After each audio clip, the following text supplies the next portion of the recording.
Good morning to everybody. Very sorry that I am not able to be in Belgrade today. Unfortunately, I had some family travel plans already arranged, and therefore I will be contributing through this video message. The contribution is about the reporting methodology that was elaborated together with my colleagues Aleksandr Aidarov, Kristijan Kaldur. This reporting methodology was revised in April this year to take into account the new version of the actual action plan. The problems that we faced in the course of our work has been to, in fact, try to to streamline and to make more effective the overall reporting system at the Ministry for Human and Minority Rights. The current reporting system, which is being in place since 2016 and has been described to us, and we could really verify in person how problematic it was, in the sense that the system is based on one level, in the sense that the Ministry for Human and Minority Rights is collecting all the information and it is sending its information to the different organizations in charge of providing reports through focal points. So focal points are contact points in the different institutions outside the Ministry for Human and Minority Rights. The responsibility of the focal points is to forward all the requests to the right person in their organization. And then the persons in the organizations, the persons that they represent the bodies that are implementing the activities, are reporting back to the Ministry for Human and Minority Rights. Not only that, not only the bodies that are implementing the activities, but also the partner organizations are providing reports back to the Ministry for Human and Minority Rights. This is resulting in the fact that more than 100 organizations are sending their reports directly to the Human and Minority Rights. As consultants, we started counting them under the different chapters of the old action plan. And when we reached the number of 100, we realized this was just too many, and we realized that the system was untenable. So the system of a current system of reporting basically presents a number of shortcomings. As we said, the same number of reports is untenable. Over 100 reports are too many. And all these reports end up in the Ministry for Human and Minority Rights, and this creates a huge bottleneck where all the reports get stuck.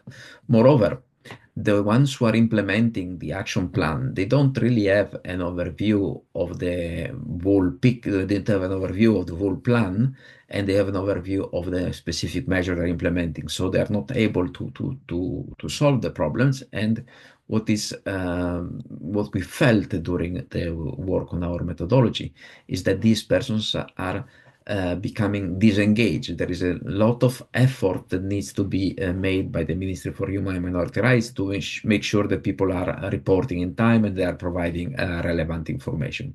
And this results in a lot of delays and also lack of precision, but also a lot of work that is really very difficult to summarize in the report. The feeling is that basically the feeling is that the action plan is perceived as something that is owned only by the Ministry for Human and Minority Rights, and therefore it's only their obligation, and so there is no sense of ownership in the other bodies of the government of Serbia. Moreover, there is no real time for the Ministry for Human and Minority Rights to provide feedback information to try to correct the system, because the deadlines for this plan are just too short, and there is a report that is required every 3 months. So the whole system has been really problematic, and we could see how painful it was even for the staff at the Ministry for Human Minority Rights to provide information and to collect and summarize all the reports. The good news is that there is a new action plan for the realization of the rights of national minorities. And the new action plan has been streamlined and simplified, and this should provide an easier way of reporting. The action plan will identify the organizations that are that are relevant, that are responsible for coordinating, reporting, and realizing the different measures. The action plan is composed of 7 specific chapters. First is the chapter on the personal position of the individuals. Second is the chapter on prohibition of discrimination and countering hate speech. Third chapter is on culture, media, and intercultural dialogue. The fourth chapter is on the use of language and script. The fifth chapter is on education. The sixth chapter is on democratic participation, representativeness, and participation into decision making. And the seventh chapter is the economic position of members of national minorities. What is important is that for every chapter, there is an organization that is in charge of coordinating and reporting on the overall chapter. And each chapter is then divided into specific measures with an organization in charge of realizing the measure.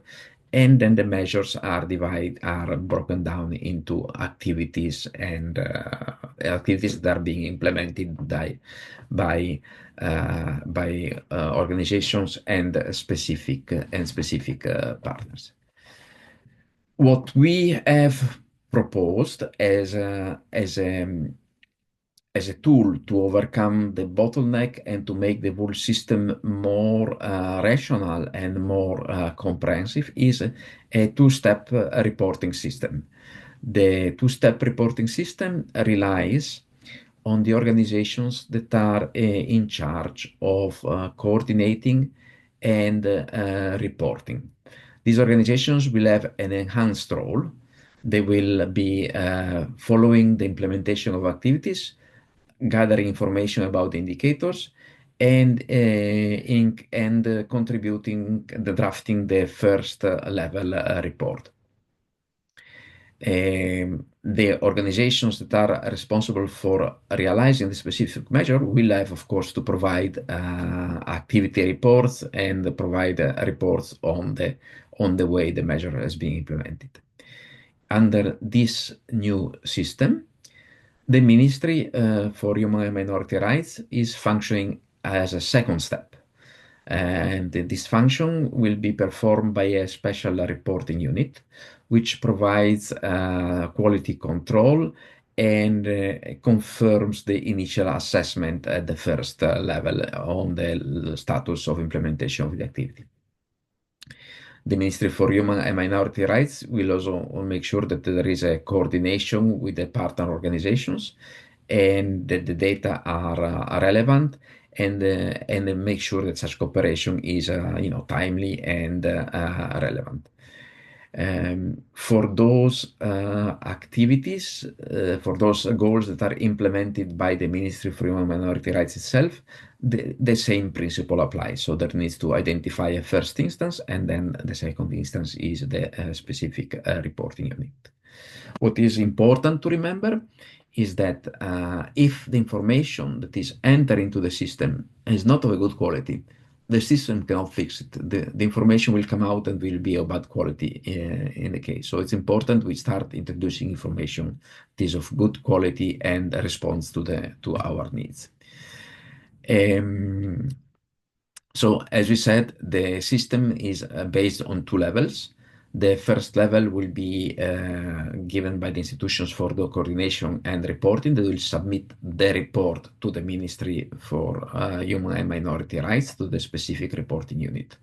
The first level will suggest the status of implementation of the activity green, yellow, red, as agreed.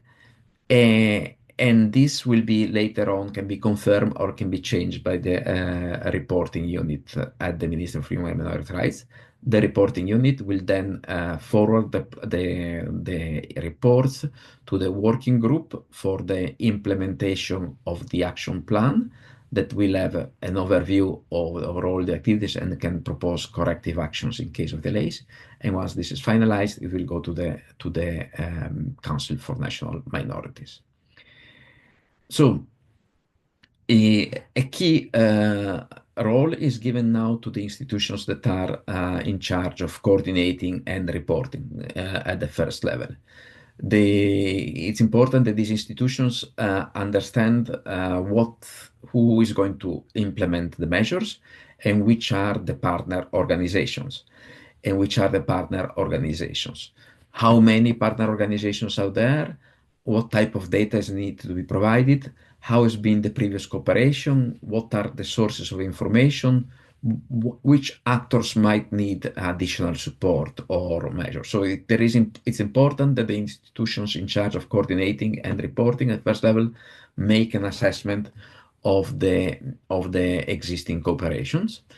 And it's also important that they trickle down, that they provide information on the modalities to provide information, how to implement the plan, and also, if necessary, to involve also local or bodies of self-government. The information needs to be collected with a standard form, which includes a narrative part. And if possible, we can also think about exploring the chances of developing an online or an electronic way of gathering information.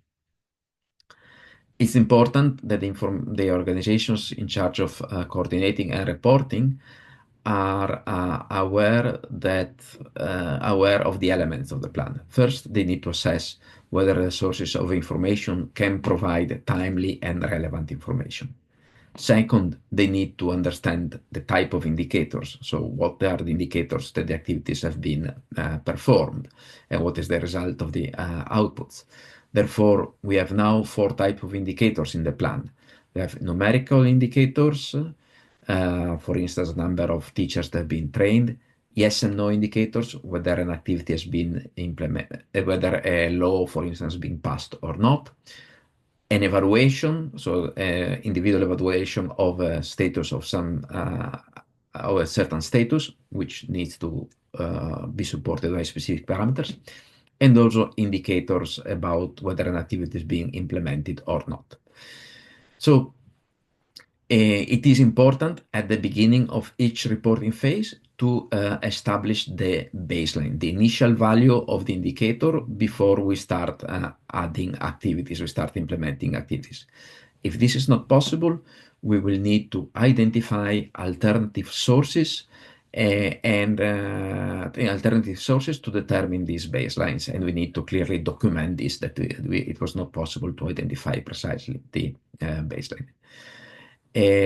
At the end of the reporting period, we will need to provide the current value of the indicator after having implemented all the activities. In order to finalize the first level of reporting, the organizations in charge of coordinating and reporting will provide an assessment of the activity, red for activities that are lagging behind, yellow for activities that are in a critical situation, but they can still be implemented in time, and green for activities that are perfectly on time.